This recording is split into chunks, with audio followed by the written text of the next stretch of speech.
nga sa kanila, pagkamitin mo ng kapayapaang walang hanggan ang mga pumanaw na.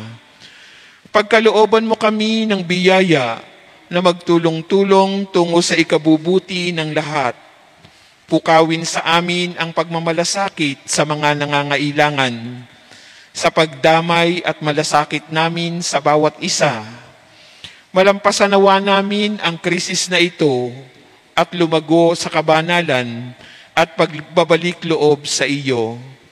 Hinihiling namin ito sa pamamagitan ni Jesucristo na nabubuhay at naghaharing kasama mo at ng Espiritu Santo, Diyos magpasawalang hanggan. Amen. Dumudulog kami sa iyong patnubay, mahal na Ina ng Diyos. Pakinggan mo ang aming mga kahilingan sa aming pangangailangan at ipag-adya mo kami sa lahat ng kasamaan, malwalhati at pinagpalang Birhen. Amen. Mahal na Birhen, mapagpagaling sa may sakit, ipanalangin mo kami. San Jose, Ipanalangin mo kami. San Rafael Arcangel, Ipanalangin mo kami. San Roque, Ipanalangin mo kami. San Lorenzo Ruiz, Ipanalangin mo kami. San Pedro Calungsod, Ipanalangin mo kami. sa ngalan ng Ama, ng Anak, at ng Espiritu Santo. Amen. Amen. Ang mamumuno po sa pagdiriwang sa banal na Eucharistia ay si Reverend Padre Rolando Datu OFM Capuchin. Magsitayo po ang lahat.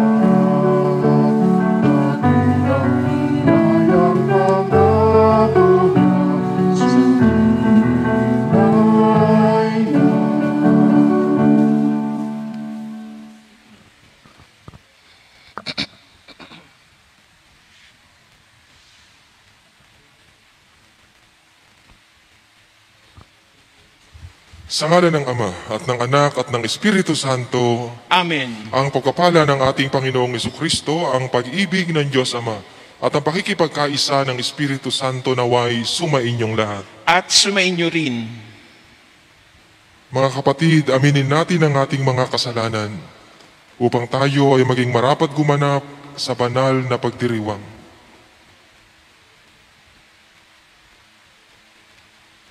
Inaamin ko sa makapangyarihang Diyos at sa inyo mga kapatid, na lubha akong nagkasala sa isip, sa salita, sa gawa, at sa aking pagkukulang. Kaya'y sinasamo ko sa mahal na Birheng Maria, sa lahat ng mga anghel at mga banal, at sa inyo mga kapatid, na ako'y panalangin sa Panginoong ating Diyos. Kaawaan tayo ng makapangyarihang Diyos, patawarin tayo sa ating mga kasalanan, at patnubayan tayo sa buhay na walang hanggan. Amen. Panginoon, kaawaan mo kami. Panginoon, kaawaan mo kami. Kristo, kaawaan mo kami. Kristo, kaawaan mo kami. Panginoon, kaawaan mo kami. Panginoon, kaawaan mo kami. Manalangin tayo.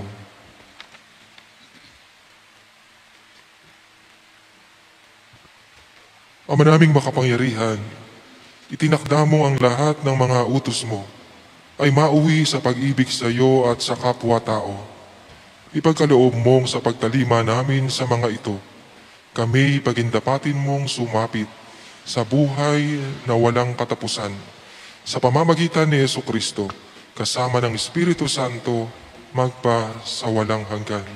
Amen.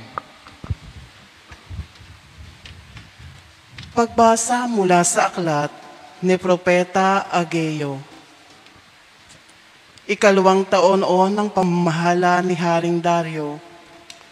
Noong 21 ng 7 buwan ng taon ding iyon, kinausap ng Panginoon si Propeta Ageo.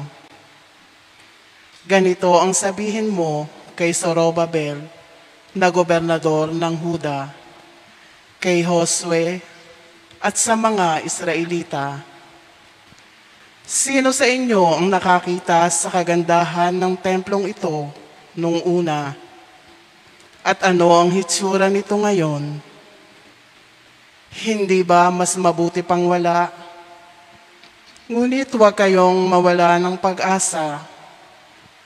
Lakasan ninyo ang inyong loob at gawin ninyo ang aking templo, pagkat ako'y sumasa inyo. Tulad ng pangako ko sa inyo nang ilabas ko kayo sa Ehipto. Papatnubayan kayo ng aking espiritu, kaya huwag kayong matakot. Hindi magtatagal at minsan ko pang yayanigin ang kalangitan at ang buong daigdig, ang lupa at ang dagat. Yayanigin ko ang mga bansa upang maghandog sila para sa templo, pagkat ang ginto at pilak ay akin. Ang templong ito ay magiging maganda kaysa nung una, at pasasaganain ko sa lahat ng bagay ang lupaing ito. Ito nga ang sinabi ng Panginoon. Ang salita ng Diyos. Salamat sa Diyos. Umasa kayo sa Diyos, siya'y dakilang manunubos. Umasa kayo sa Diyos, siya'y dakilang manunubos. Hatulan mong ako'y walang kasalanan, Panginoon, at laban sa masama, ako'y iyong ipagtanggol.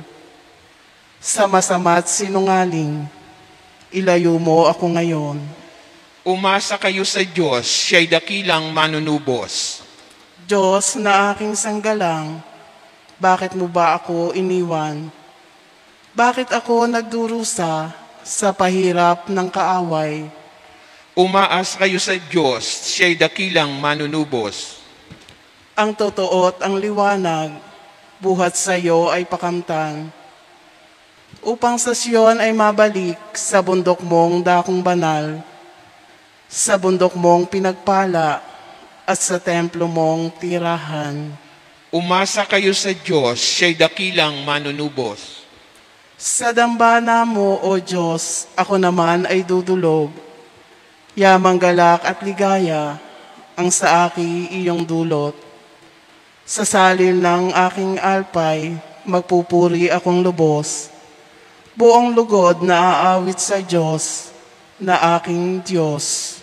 Umasa kayo sa Diyos, siya'y dakilang manunubos.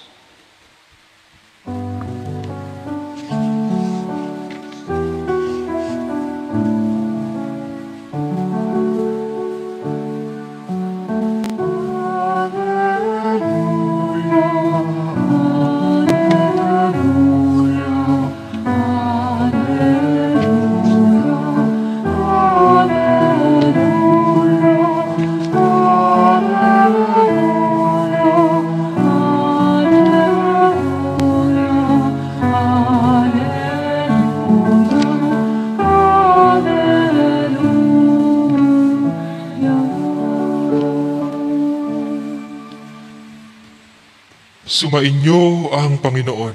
At sumainyo rin. Ang pagpapahayag sa mabuting balita ng Panginoon ayon kay San Lucas. Papuri sa iyo, Panginoon. Isang araw samantalang nananalangin mag-isa si Jesus, lumapit sa kanya ang kanyang mga alagad. Tinanong niya sila, "Sino raw ako ayon sa mga tao?" Sumagot sila, "Ang sabi po ng ilan ay si Juan Bautista kayo. Sabi naman ng iba, si Elias kayo. At may nagsasabi pang nabuhay ang isa sa mga propeta noong una. Kayo naman, ano ang sabi ninyo?" Tanong niya sa kanila. "Ang Mesiyas ng Diyos," sagot ni Pedro. Itinagubili ni Jesus sa kanyang mga alagad na huwag na nilang sasabihin ito kanino man. At sinabi pa niya sa kanila, ang anak ng tao'y dapat magbata ng maraming hirap. Itatakwil siya ng matatanda ng bayan, ng mga punong saserdote at ng mga eskriba. Ipapapatay nila siya. Ngunit sa ikatlong araw ay muling mabubuhay. Mga minamahal na kapatid, ang mabuting balita ng Panginoon. Pinupuri ka namin, Panginoong Hesukristo. Isang puno ng kagalakan at pagpapalang hapon po sa inyong lahat. Sa ating ebanghelyo ay tinatanong ngayon tayo ng ating Panginoon, sino ako para sa inyo? Madaling sagutin yung unang tanong kasi, sino raw ako ayon sa mga tao? Pwede kasi nating isagot dito yung mga nababasa natin, mga naririnig natin, pero gusto ng Panginoon na maging personal ang ating tugon. Sapagkat tanging sa personal na pagkakilalang meron tayo sa Diyos, tayo tunay na magkakaroon ng ugnayan sa Kanya. Mahirap makipag-ugnayan sa isang Diyos na hindi natin lubos na kilala. O sa isang Diyos na mali ang pagkakilala natin. Kaya nga kung napansin ninyo, pagkatapos ipahayag ni Pedro na si Jesus ang Mesiyas ng Diyos, pinatahimik muna niya sila. Sinabi niyang huwag niyo itong ipagsasabi kanino man, sapagkat may kulang pa doon sa anyo ng pagkakilala nila sa ating Panginoon. Sapagkat ang Mesiyas ng Diyos, ayon sa kanilang pagkaunawa, ay kaiba doon sa nais ipakilala ng ating Panginoon. Hindi siya yung anyo ng Mesiyas na ipagtatanggol sila sa pamamagitan ng dahas. Sa halip, ipapakilala niya ang tunay na anyo ng Mesiyas na marapat nilang makilala. Isang Mesiyas, isang tagapagligtas na ang gagamitin ay hindi dahas, sa halip ay kapakumbabaan.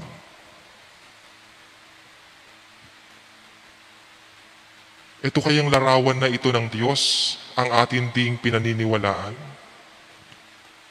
Kasi kung ito yung larawan ng Diyos na ating pinaniniwalaan, isang Diyos na nagliligtas sa anyo ng kapakumbabaan, hindi sa anyo ng dahas, wala sana tayong nakikitang mga patayan, mga kung ano-anong anyo ng krimen sa ating kapaligiran.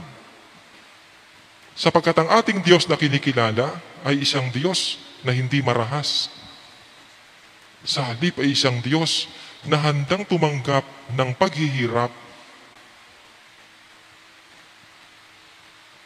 para sa kanyang pagmamahal. Minsan kasi namamali tayo ng pagkakilala sa Diyos. Sapagkat madalas sa ating mga sarili, gusto nating lumikha ng isang Diyos na susunod sa ating mga utos. Hindi tayo ang nagnanais na sumunod sa utos ng ating Diyos. Pansinin ninyo, tutal na lalapit naman na ang Pasko. Hindi nga ba't ang kapanganakang naganap sa isang simpleng sabsaban ay ipinagdiriwang natin sa anyo ng karangyaan? Sa anyo ng mga nagkikislapang ilaw. Pilit na ipinakikilala sa atin ng banal na kasulatan ang Diyos na marapat nating sambahin at paniwalaan, subalit pilit naman tayong lumilikha ayon doon sa ating kagustuhan. Kaya marami yung naliligaw.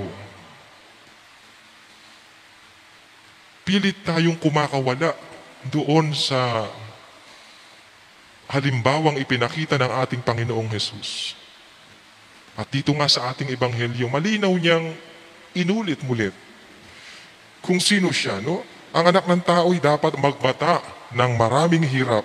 Itatakwil siya ng matatanda ng bayan, ng mga punong saserdote at ng mga eskriba. Ipapapatay nila siya. ngunit sa ikatlong araw ay muling mabubuhay. Naroon ang tunay na tagumpay. Kapag sa kabila ng hirap na ating nararanasan, ay hindi tayo nagpadala. Nanatili tayong payapa, nagpatuloy tayo, hindi tayo kumawala sa pananalig natin sa Kanya. At hinarap natin ang iba't ibang hirap o hamon ng buhay ng may kapakumbabaan. Naroon ang tagumpay. Hindi tagumpay yung gumamit tayo ng dahas, gumamit tayo ng kapangyarihan para ipapatay natin yung ating kalaban, para ipapatay natin yung taong ayaw natin sa ating buhay. Kaya nga sa ganyang diwa, ay magandang tingnan natin yung ating mga sarili. Malinaw kaya sa atin yung anyo ng Diyos na marapat nating kilalanin sa ating buhay?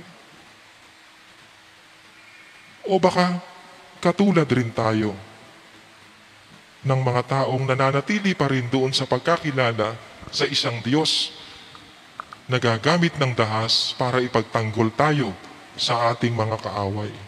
Isang Diyos na magpapadala ng kidlat para patamaan yung ating kaaway. Sa diwa ng panalangin, makita nawa natin, mapagsumikapan nawa natin tunay na makilala ang Diyos. Tunay na tanggapin sa ating puso kung sino ang Diyos na ating sinasampalatayanan. At magagawa natin ito sa pamamagitan ng patuloy na pakikipag-ugnayan natin sa Kanya sa panalangin. Iyon ang unang ginagawa ng ating Panginoon samantalang lumapit ang Kanyang mga alagad, di ba? Isang araw samantalang nananalangin mag-isa si Jesus, lumapit ang Kanyang mga alagad. Ari nawa, kung meron pang mga malabong anyo ng pagkakilala sa Diyos, maglaan pa tayo ng mga sapat na oras upang katagpuin siya sa panalangin. Nang sa ganon, tunay natin siyang makilala. At sa ganon, matanggap natin ang katotohanan na meron tayong isang Diyos na mapagmahal, isang Diyos na hindi marahas, isang Diyos na kinakamta ng tagumpay sa pamamagitan ng pagpapakumbaba. Amen.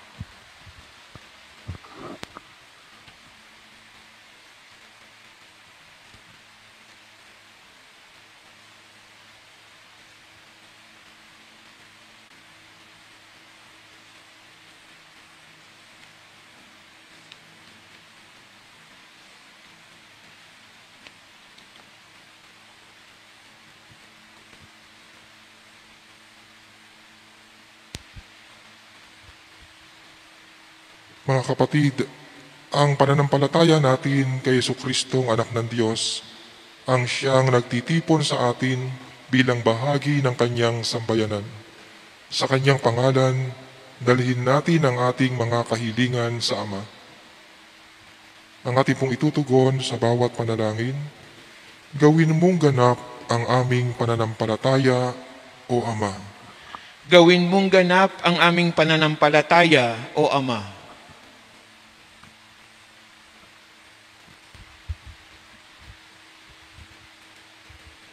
Ang simbahan, naway mapanatili ng Santo Papa at ng mga obispo sa pananampalataya ni San Pedro. Manalangin tayo sa Panginoon. Gawin mong ganap ang aming pananampalataya, O Ama. Ang ating mga ibinotong opisyal ng gobyerno, naway igalang ang karapatan sa buhay ng mga hindi pa ipinanganganak, ng mga matatanda at ng mga may kapansanan. Manalangin tayo sa Panginoon. Gawin mong ganap ang aming pananampalataya, O Ama. Ang mga pari at relihiyoso, naway maging tapat sa kanilang tungkulin sa Diyos at sa sambayan ng kanilang sinumpaang paglingkuran. Manalangin tayo sa Panginoon. Gawin mong ganap ang aming pananampalataya, O Ama. Ang mga may sakit, naway mapalakas at magpatuloy sa kanilang pananampalataya. Manalangin tayo sa Panginoon. Gawin mong ganap ang aming pananampalataya, O Ama. para sa lahat ng mga bumili at nagsindi ng mga kandila sa ating candle chapel, at para sa lahat ng nagbigay ng kanilang donasyon. Naway dinggin ng Panginoon ang kanilang mga panalangin at ipagkaloob ang lahat ng kanilang mga kahilingan, kung ang mga ito'y naaayon sa banal na kalooban ng Diyos at makakatulong sa kanilang kaligtasan. Manalangin tayo sa Panginoon. Gawin mong ganap ang aming pananampalataya, O Ama. Yaong mga nauna na sa atin na lisanin ang mundong ito, naway magkamit ng kasiyahan ng bagong buhay sa presensya ng Diyos. Manalangin tayo sa Panginoon. Gawin mong ganap ang aming pananampalataya, O Ama.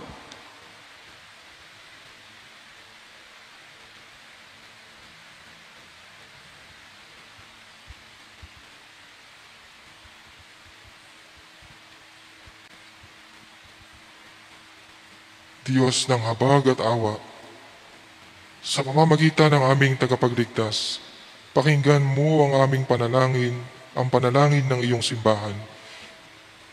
Kasama ni San Pedro, nagpapahayag kami ng aming pananampalataya kay Kristong iyong anak, na nabubuhay at naghahari, kasama mo at ng Espiritu Santo, magpa sa walang hanggan.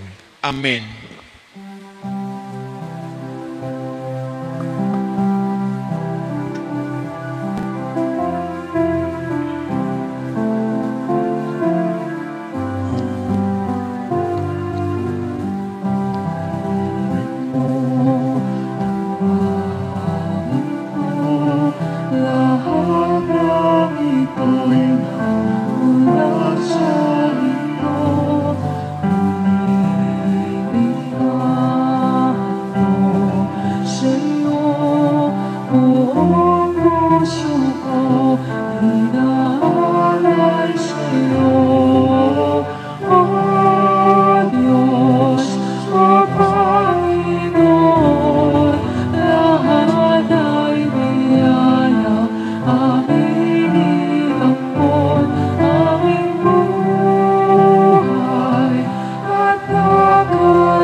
Manalangin kayo mga kapatid upang ang paghahain natin ay kalugdan ng Diyos Amang makapangyarihan. Tanggapin nawa ng Panginoon itong paghahain sa iyong mga kamay, sa kapurihan niya at karangalan, sa ating kapakinabangan at sa buong sambayanan niyang banal. Ama naming lumikha, maawain mong kalugdan ang mga alay ng iyong sambayanan, upang ang ipinahahayag namin ng may pananampalatayang matibay ay aming tanggapin sa banal na pakikinabang sa pamamagitan ni Jesucristo, kasama ng Espiritu Santo, magpa sa walang hanggan. Amen. Sumainyo ang Panginoon. At sumainyo rin. Itaas sa Diyos ang inyong puso at diwa. Itinaas na namin sa Panginoon. Pasalamatan natin ang Panginoong ating Diyos. Marapat na siya ay pasalamatan. Ama naming makapangyarihan, tunay ngang marapat na ikaw ay aming pasalamatan sa iyong paglingap at kagandahang loob. Ang tao'y nilikha mo at pinangangasiwa sa sansinukob. Sa hangad mong siya'y iwastong lubos, siya'y pinagdusa mo sa kanyang pagtalikod. Sa iyong pagiliw, iyong ipinahintulot na makabalik siya sa pamamagitan ni Kristo Jesus. Kaya kaisa ng mga anghel na nagsisiawit ng papuri sa iyo, nang walang humpay sa kalangitan, kami nagbubunyi sa iyong kadakilaan.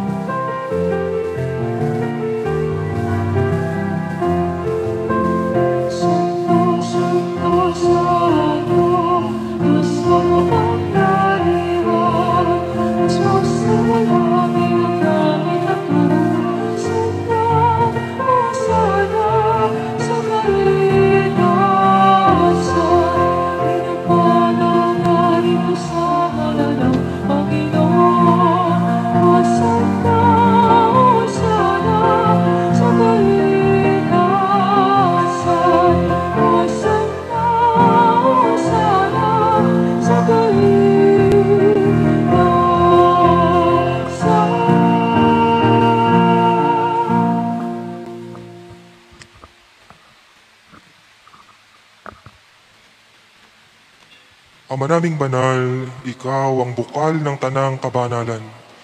Kaya't sa pamamagitan ng iyong Espiritu, gawin mong banal ang kaloob na ito, upang para sa amin maging katawan at dugo ng aming Panginoong Hesukristo. Bago niya pinagtiis ang kusang loob na maging handog, hinawakan niya ang tinapay, pinasalamatan kaniya, pinaghati-hati niya iyon, iniabot sa kanyang mga alagad at sinabi, "Tanggapin ninyong lahat ito at kanin. Ito ang aking katawan na ihahandog para sa inyo."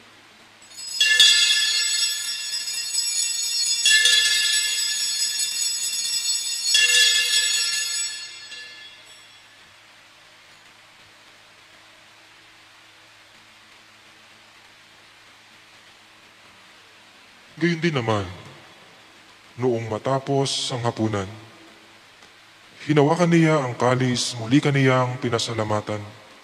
Iniabot niya ang kalis sa kanyang mga alagad at sinabi,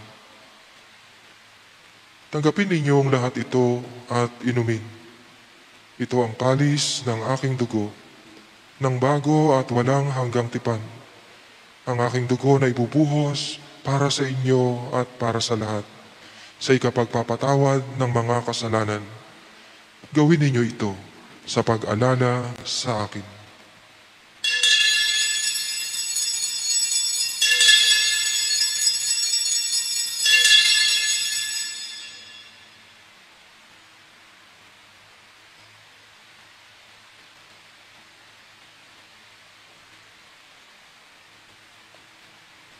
Ipagbunyi natin ang misteryo ng pananampalataya.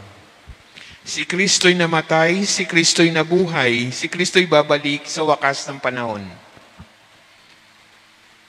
Ama, ginagawa namin ngayon ang pag-alala sa pagkamatay at muling pagkabuhay ng iyong anak. Kaya tiniaalay namin sa iyo ang tinapay na nagbibigay buhay at ang kalis na nagkakaloob ng kaligtasan. Kami nagpapasalamat dahil kami iyong minarapat na tumayo sa harap mo para maglingkod sa iyo. Isinasamo namin kaming magsasalo-salo sa katawan at dugo ni Kristo ay mabuklod sa pagkakaisa sa pamamagitan ng Espiritu Santo. Ama, lingapin mo ang iyong simbahang laganap sa buong daigdig. Puspusin mo kami sa pag-ibig, kaisa ni Francisco na aming Papa, at ni Reynaldo na aming obispo at ng tanang kaparian. Alalahanin mo si Peter Makaspak na tinawag mo mula sa daigdig na ito. Nung siya'y binyagan, siya'y nakaisa ni Kristo sa pagkamatay. Ngayong siya'y pumanaw, naway makaisa siya ni Kristo sa pagkabuhay. Alalahanin mo rin ang mga kapatid naming nahimlay nang may pag-asang sila'y muling mabubuhay. Gayon din ang lahat ng mga pumanaw. Kaawaan mo sila at patuloyin sa iyong kaliwanagan. Kaawaan mo at pagindapatin kaming lahat na makasalo sa iyong buhay na walang wakas. Kaisa ng mahal na Birheng Maria na Ina ng Diyos, kaisa ng mga apostol at ng lahat ng mga banal na namuhay dito sa daigdig ng kalugod-lugod sa iyo, maipagdiwang nawa namin ang pagpupuri sa ikararangal mo sa pamamagitan ng iyong anak na aming Panginoong Hesukristo. Sa pamamagitan ni Kristo, kasama niya at sa Kanya, ang lahat ng parangal at papuri ay sa iyo, Diyos Amang makapangyarihan, kasama ng Espiritu Santo, magpa sa walang hanggan.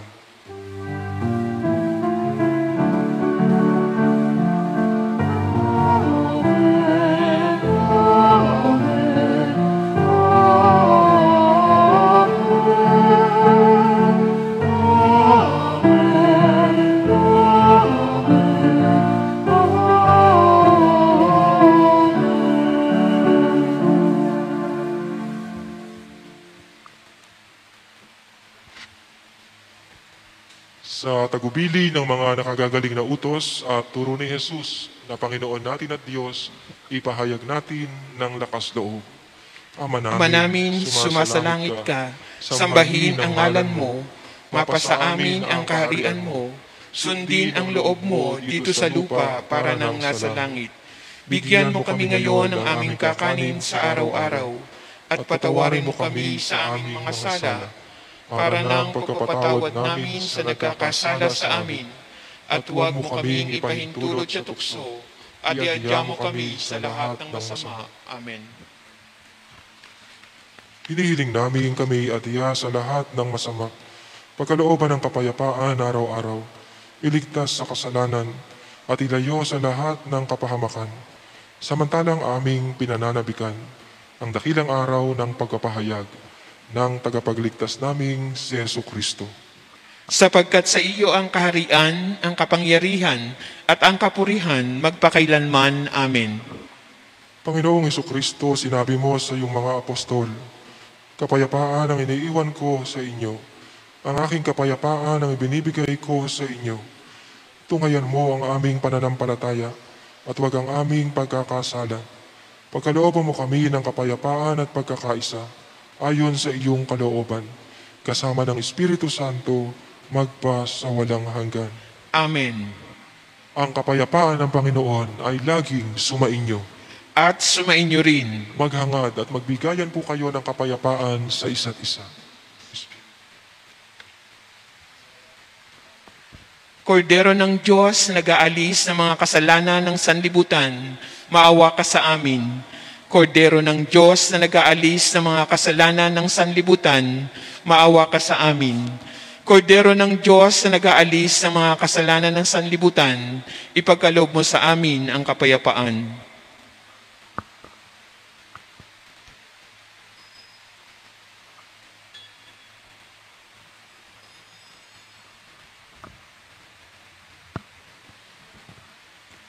Mga kapatid, ito ang kordero ng Diyos.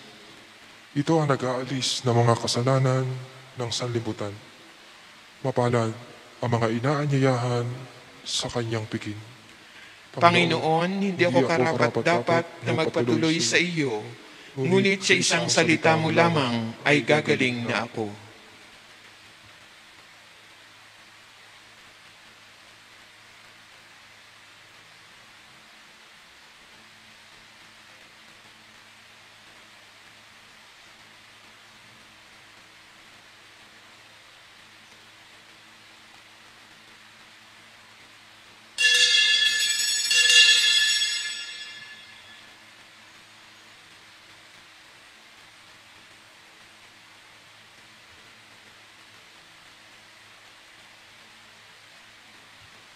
Mga kapatid, ang katawan ni Kristo. Amen.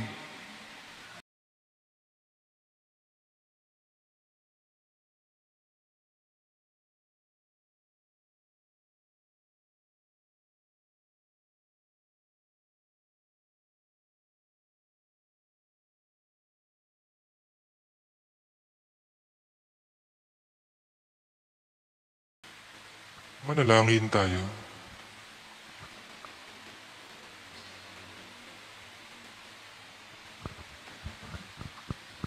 Ama naming mapagmahal, kaming pinapagsalo mo sa banal na pakikinabang, ay patuloy mong kaawaan at tulungan upang ang aming tinanggap ay siya nawang umiran sa pamumuhay namin sa araw-araw, bunga ng iyong pagtubos na aming ipinagdiriwang sa pamamagitan ni Jesucristo, kasama ng Espiritu Santo, magpa sa walang hanggan.